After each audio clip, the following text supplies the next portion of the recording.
నమస్తే, welcome to our channel. నేను మేసిరి. పవన్ కళ్యాణ్ గారు పిఠాపురం నుంచి డేర్ చేస్తున్నారా? సో ఈ అంశాన్ని మనకి ఇంకా క్లుప్తంగా వివరించడానికి సో మనతో పాటు ఉన్నారు ప్రముఖ సీనియర్ జర్నలిస్ట్ జగదేవ్ గారు. నమస్కారం సార్. నమస్తే సార్, ఇప్పుడు చూస్తుంటే జనసేన అధినేత ఇన్ని రోజుల నుంచి ఒక ఉత్కంఠ ఉండేది, ఎక్కడి నుంచి పోటీ చేస్తారని చెప్పేసి. కానీ ఇప్పుడు ఫైనల్గా ఒక డెసిషన్ అయితే తీసుకున్నారు, అది చెప్పడం కూడా జరిగింది, పిఠాపురం నుంచి వెళ్ళి అని చెప్పేసి. సో పిఠాపురం నుంచి ఎందుకు ఆయన అక్కడ నుంచి వెళ్ళి పోటీ చేసే నిర్ణయించుకున్నారు? అంటే చాలా వార్తలు వినపడ్డాయి మీరు అన్నట్టు. ముందు గాజువాక భీమవరం అన్నారు. గాజువాక భీమవరంలో గత ఎన్నికల్లో చేదు అనుభవం ఎదురైన నేపథ్యంలో బట్ ఆ రెండు స్థానాల్లో బలమైన సామాజిక వర్గం ఉన్నప్పటికీ కూడా రకరకాల వార్తలు వినిపించాయి. రీసెంట్గా మళ్ళీ పరపతనైన సంథింగ్ అతని పేరు, భీమవరం మాజీ ఎమ్మెల్యే, ఆయన కూడా జనసేన తీర్థం పుచ్చుకున్న నేపథ్యంలో కూడా పవన్ కళ్యాణ్ గారు ఎక్కడి నుంచి పోటీ చేస్తే బాగుంటుంది, ఈసారి గెలుపు ఖాయం, నేనే సపోర్ట్ ఇస్తాను అని కూడా ఆయన చెప్పారు. చెప్పిన తర్వాత అప్పుడు కూడా పవన్ కళ్యాణ్ మాట్లాడలేదు, మేబీ అక్కడ నుంచి చేస్తారేమో అనుకున్నారు. ఆ తర్వాత మళ్ళీ పిఠాపురం అంశం కూడా తెర మీదకి వచ్చింది. గతంలో పిఆర్పి తరఫున వంగ గీత గారు అక్కడ పోటీ చేశారు. ఆ కాపు సామాజిక వర్గానికి సంబంధించి సుమారుగా 180,000 పైచిలకు ఓట్లే ఉన్నాయి. అప్పుడు ఆవిడ గెలిచారు కాబట్టి అదే మేనియాతో ఇప్పుడు కూడా ఈయన గెలిచే అవకాశం ఉంది. And more over TDP Janasena mania ఏదైతే రాష్ట్రంలో బలంగా వీస్తుందో గెలుపు ఖాయం అనుకుని కూడా వార్త వచ్చాయి. బట్ అప్పుడు కూడా స్పందించలేదు. ఆ తర్వాత బీజేపీ ఎప్పుడైతే కూటమిలో భాగమైందో, ఏది టీడీపీ జనసేనతో కూడా బీజేపీ కూడా కూటమిలో భాగమైనప్పుడు ఈయన లోక్సభకు ప్రాతినిధ్యం వహించే అవకాశం ఉంది. కాకినాడ తరఫున పోటీ చేస్తారు. రేపు పొద్దున గవర్నమెంట్ వచ్చాక సెంట్రల్ మినిస్టర్ అయ్యే ఛాన్సెస్ ఉన్నాయని కూడా వార్తలు వచ్చాయి. దానికి సంబంధించి పవన్ కళ్యాణ్ గారు అన్నయ్య నాగబాబు గారు కూడా ఇవ్వట్లేదు కాకినాడ సీటు, ఈయనకే ఇస్తున్నారు అన్నట్టు కూడా మన వార్తలు చూసాం.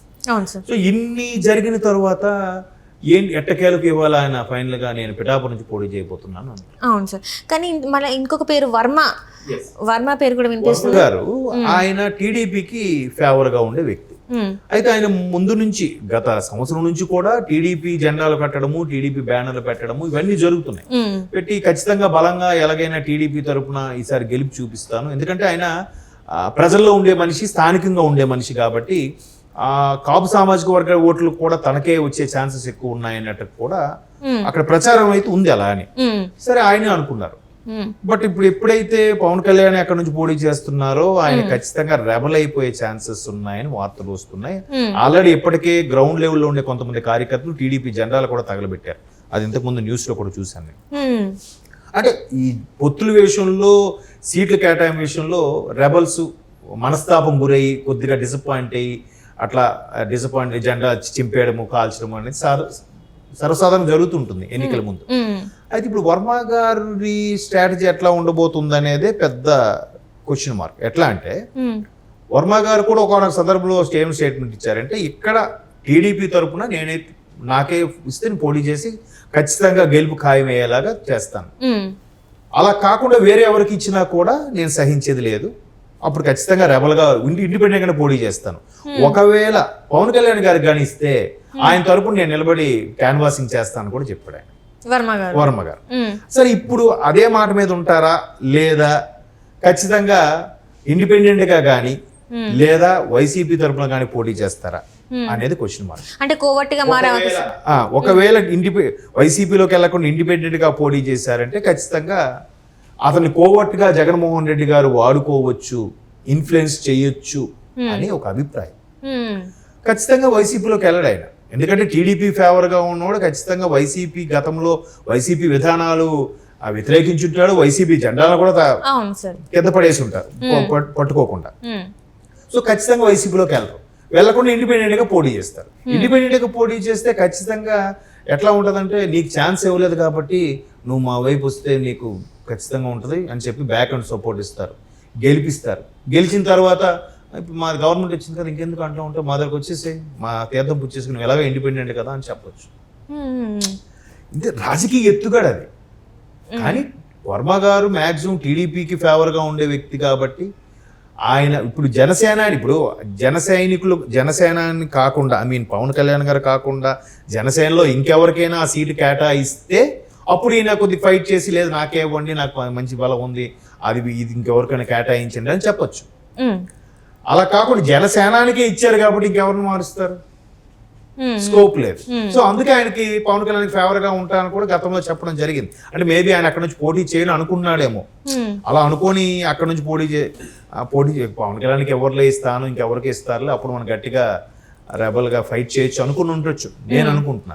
అంటే గతంలో చూసినట్టయితే భీమవరం అంటే నేను మళ్ళీ పోటీ చేస్తే భీమవరం నుంచి వెళ్ళి పోటీ చేస్తా అని అనేక సందర్భాలలో చెప్పిన పవన్ కళ్యాణ్ చెప్పారు, మనం చూసాం కూడా.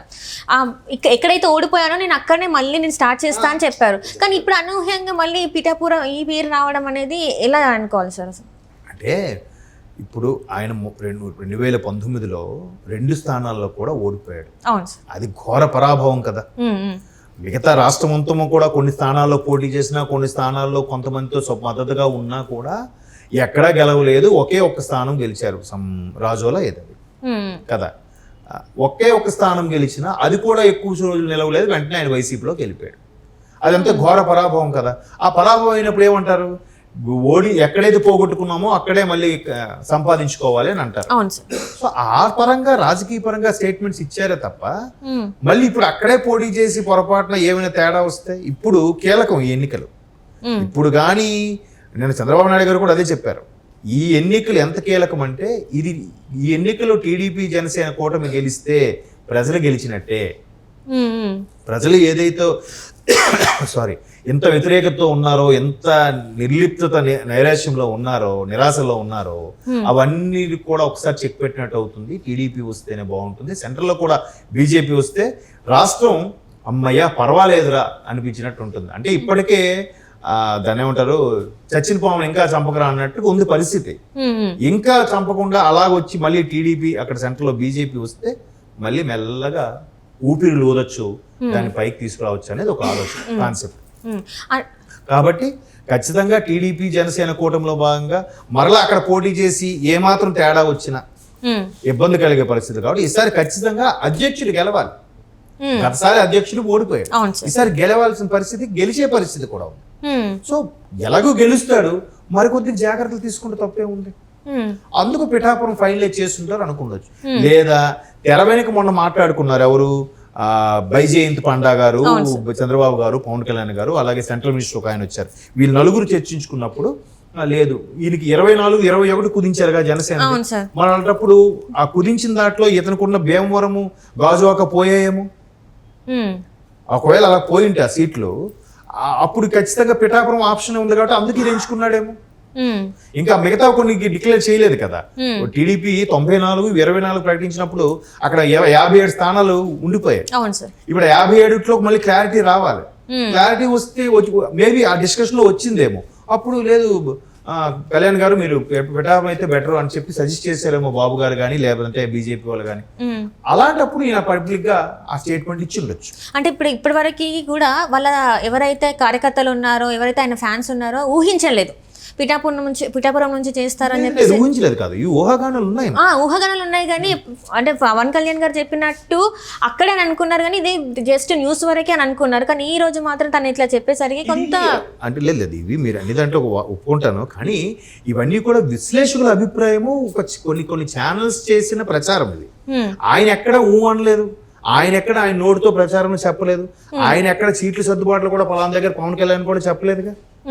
ఇవాళ నోరు తెరిచి చెప్పాడు ఆయన, నేను పిఠాపురం నుంచి పోటీ చేయబోతున్నానని చెప్పలేదు కదా. సో ఇవన్నీ ఊహాగానాలు. ఇప్పుడు విశ్లేషకులు గతంలో జరిగిన పరాభవాలు, అనుభవాల దృష్ట్యా ఈ నెలగెళ్తే బాగుంటుంది, ఎక్కడికి వెళ్తే బాగుంటుంది, ఇలా కలిస్తే ఇప్పుడు టీడీపీతో కలిస్తేనే బాగుంటుందని ఎందుకు అనుకున్నారు? గత 2019లో అదే తప్పిదం జరిగింది. ఆయన అప్పుడే 19లో కూడా టీడీపీతో కలిసి పనిచేసి ఉంటే ఈ రోజు గవర్నమెంట్ టీడీపీ ఉండేది, వైసీపీకి అసలు ఛాన్సే వచ్చేది కాదేమో కదా. 60 స్థానాల వరకు కేవలం జనసేన విడిగా పోటీ చేయడంలోనే ఓడిపోయింది టీడీపీ 2019లో. సో అలాగా కొన్ని రకాల వ్యూహాలు, ఇలాగుంటేనే బెటర్, ఇలాగెళ్తేనే కరెక్ట్, ఇది ఆ చిన్న స్టెప్పే పెద్ద విజయానికి దారి తీస్తుందని కూడా కొన్నిసార్లు జరుగుతుంటాయి. వాళ్ళు చాలా చూస్తారు కదమ్మా వాళ్ళ అనుభవంతో. ఇప్పుడు ఆ సెంట్రల్ నుంచి వాళ్ళు బాబు గారు ఎంతో అనుభవం, పవన్ కళ్యాణ్ గారు అంటే 10 ఏళ్ళ నుంచి పార్టీ పెట్టి ఉన్నారు, కానీ పైగా ఇదే ఒక పదవి కూడా అధిరోహించలేదు. ఇకపై అధిరోహించాలి, ఖచ్చితంగా గవర్నమెంట్ లో ఉండాలంటే ముందు ఆయన గెలుచుకోవాలి కదా. రైట్ సార్, అందుకని right sir, right. Thank you so much sir.